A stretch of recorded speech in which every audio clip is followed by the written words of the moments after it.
एक दिन की बात है। ठंड का समय था। घना कोहरा छाया हुआ था। सारे लोग जल्दी से अपना कार्यालय का काम खत्म करके अपने घर की तरफ निकल रहे थे। पिताजी भी उस समय के बड़े अधिकारियों में से एक थे। वे उस समय के उच्च वर्गों के लोगों में एक अमीन का काम करते थे। रोज की तरह ही उस दिन काम खत्म होने के बाद घर के लिए अपनी गाड़ी से रवाना होने लगे। रास्ते में उन्हें दुकान से कुछ सामान भी लेना था, तो उनके साथ और भी साथी थे जो कि अलग अलग चले गए। पिताजी ने घर के कुछ जरूरतों के सामान के लिए और गाड़ी आगे बढ़ा दी। आगे जाने पर उन्हें कुछ मछली बाजार दिखा और वे मछलियां खरीदने के लिए रुक गए। ताजी मछलियां लेने और देखने में टाइम ज़्यादा ही गुजर गया। उनकी जब अपनी घड़ी पर नज़र गई तो उन्हें आभास हुआ कि आज तो घर जाने में बहुत देर हो जाएगी और ये सब लेकर घर पहुंचने में काफ़ी समय लग जाएगा। तो फिर कुछ ऐसा हुआ जिसे देखकर आप भी हैरान हो जाओगे। तभी फिर यही सब सोचकर उन्होंने सोचा कि क्यों ना मैं जंगल के रास्ते से निकल जाएं, तो जल्दी से घर पहुंच जाऊंगा। तो उन्होंने अपना रास्ता बदला और जंगल की तरफ अपनी गाड़ी को घुमा लिया। समय रात के 11 बज चुका था। गाड़ी की तेज रफ्तार से आगे बढ़ रही थी। तभी अचानक तेज ब्रेक के साथ गाड़ी को रोकना पड़ा। तभी उनकी गाड़ी के आगे एक औरत आ जाती है जो बहुत जोर जोर से रो रही होती है।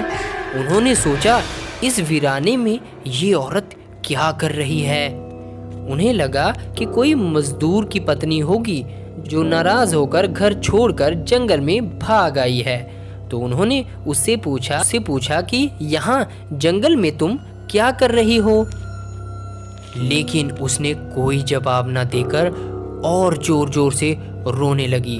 सारे जंगल में उसकी हूँ सिसकियाँ गूंज रही थी। फिर पिताजी ने पूछा तुम्हारा घर कहाँ है, लेकिन वो कुछ भी ना बोली। तब नाना जी ने कहा कि आज चलो मेरे घर रहना, सुबह अपने घर चली जाना। ये जंगल बहुत सारे जंगली जानवरों से भरा पड़ा है। रात भर यहाँ मत रुको। चलो आज मेरे घर में सबके लिए खाना बनाना और वहीं रात भर आराम करना। कल सुबह अपने घर चली जाना। उसने ये सुना तो झट से तैयार हो गई और गाड़ी में पीछे की सीट पर बैठ गई। सिर में बड़ा सा घूंघट डालने की वजह से उसका चेहरा छिपा हुआ था। उसका चेहरा पिताजी को दिखाई नहीं दे रहा था। कुछ ही देर में गाड़ी घर के दरवाजे पे पहुंच गई थी। घर के लोग कब से उनकी राह देख रहे थे। गाड़ी रुकते ही पापा बच्ची ने पूछा, पापा आज तो बहुत देर हो गई और सारे लोग आ भी चुके हैं। तब उसने सारी बातें अपनी पत्नी को बताई और कहा कि आज खाना इससे बनवा लो, कल सुबह ये अपने घर चली जाएगी। इतनी रात को बेचारी जंगल में कहाँ भटकती, इसीलिए मैं इसे घर ले आया। पर मम्मी को संदेह हो रहा था कि कहीं चोर तो नहीं, ये रात को सोने के बाद या खाना बनाने समय कहीं घर के सामान ही ना चुरा ले। पर वह पति की बात को मना भी नहीं कर सकती थी। उसने उस औरत को कहा, देखो आज तो मैं रख ले रही हूँ, लेकिन कल सुबह होते ही यहाँ से चली जाना और जाओ रसोई में ये सामान उठाकर ले जाओ और खाना बना दो। उसने फिर से जवाब नहीं दिया और कोई भी उसका चेहरा भी देख नहीं पा रहा था। उसने बड़ा सा घूंघट ओढ़ रखा था। बस हूँ की आवाज़ बाहर आई और वह सारा सामान लेकर रसोई में चली गई। तभी उसकी पत्नी उसके पीछे पीछे गई, रसोई में सारा सामान रखवाकर और कहा कि खाना जल्दी से बना लो, और वहाँ से चली गई। लेकिन उसका मन कुछ परेशान सा था।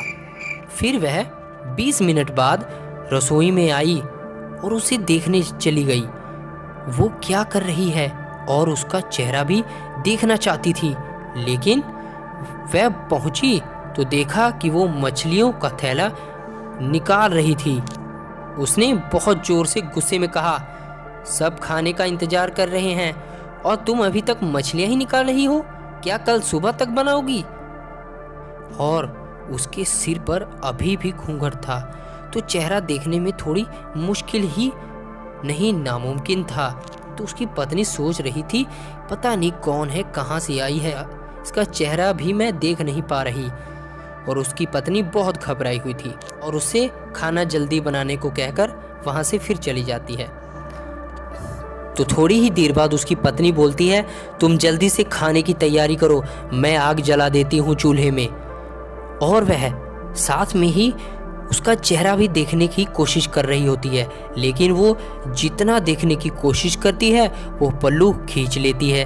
अंत में हार कर बोली, देखो मैंने आग सुलगा दी, अब आगे सारा काम कर लो, कुछ ज़रूरत हो तो बुला लेना। लेकिन वो फिर कुछ नहीं बोली। अब उन्हें लगा कि यहाँ से जाने में ही ठीक है, वरना मेरा भी समय खराब करेगी। क्या पता यह अनजान लोगों से क्या पता डर रही हो। ये सब सोचकर वह वहाँ से चली जाती है और कहती है, जल्दी से खाना बना कर रखना। चल गई। मन अभी तक उसका परेशान ही था, कभी अपने कमरे में, कभी बच्चों के साथ, कभी बाहर देख रही थी, कभी कुछ अनहोनी ना हो जाए।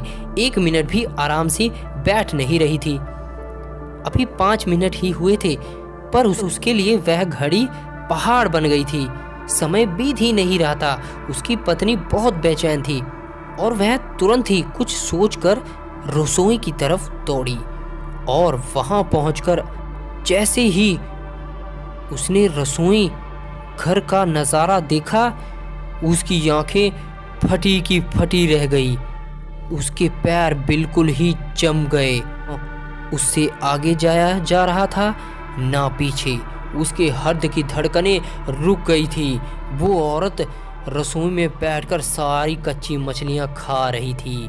सारी रसोई में मछलियों का खून बिखरा पड़ा था। उसके सिर से घूंघट उतर चुका था। इतना खौफनाक चेहरा आज तक उसकी पत्नी ने नहीं देखा था। बाल, नाखून सब बड़े बड़े थे। मछली खाने में मगन होने की वजह से वह चुड़ैल उधर ध्यान नहीं दे पाई और खुशी से आवाज़ें भी निकाल रही थी। हूँ हूँ हंसी की गूंज थी, क्योंकि उसे खाने में बहुत मज़ा आ रहा था। तभी उसकी ज़ोर ज़ोर हंसने की आवाज़ पूरे घर में फैल गई, पूरे मोहल्ले में सुनाई दी। सभी लोगों का ध्यान इधर उधर भटक गया। सभी उसके घर के पास पहुंच गए। तभी उसकी पत्नी सोचने लगी, वह चुड़ैल से अपने घर को कैसे बचाए। उसे समझ नहीं आ रहा था, बस भगवान का नाम ही उसके दिमाग में आ रहा था। अचानक वे आगे बढ़ने लगी। तभी उसकी तरफ और झट से एक थाली लिया और चूल्हे की तरफ दौड़ी। उस चुड़ैल की नज़र उसके पापा पर पड़ी चुकी थी और वह उसकी तरफ जाने लगी। तभी उसकी पत्नी कुछ अनहोनी होने से पहले ही राख और कोयला ले आई, चूल्हे से निकालकर और उस चुड़ैल के ऊपर फेंक दिया। और वह चुड़ैल आग की जलन की वजह से अजीबो-गरीब डरावनी आवाज़ें निकालने लगी। अब तो उसकी आवाज़ें बाहर तक सभी लोग सुनकर और घबरा गए। तभी इतने सारे लोगों को देखकर चुड़ैल भी डर गई और वह रसोई से एकदम से बाहर आकर बाहर की तरफ, जंगल की तरफ भाग गई। और सारे लोगों ये मंजर देखकर डरे हुए सहमे थे खड़े। सभी उसकी पत्नी की दाद दे रहे थे, क्योंकि वो बहुत हिम्मती निकली। तो ऐसे सभी ने छुड़ाया चुड़ैल से पीछा। तो दोस्तों, अगर यहाँ पर पहली बार आए हो, अगर नए हो तो चैनल को सब्सक्राइब करके लाइक भी कर दिया करो। और फिर मिलेंगे नई कहानी के साथ।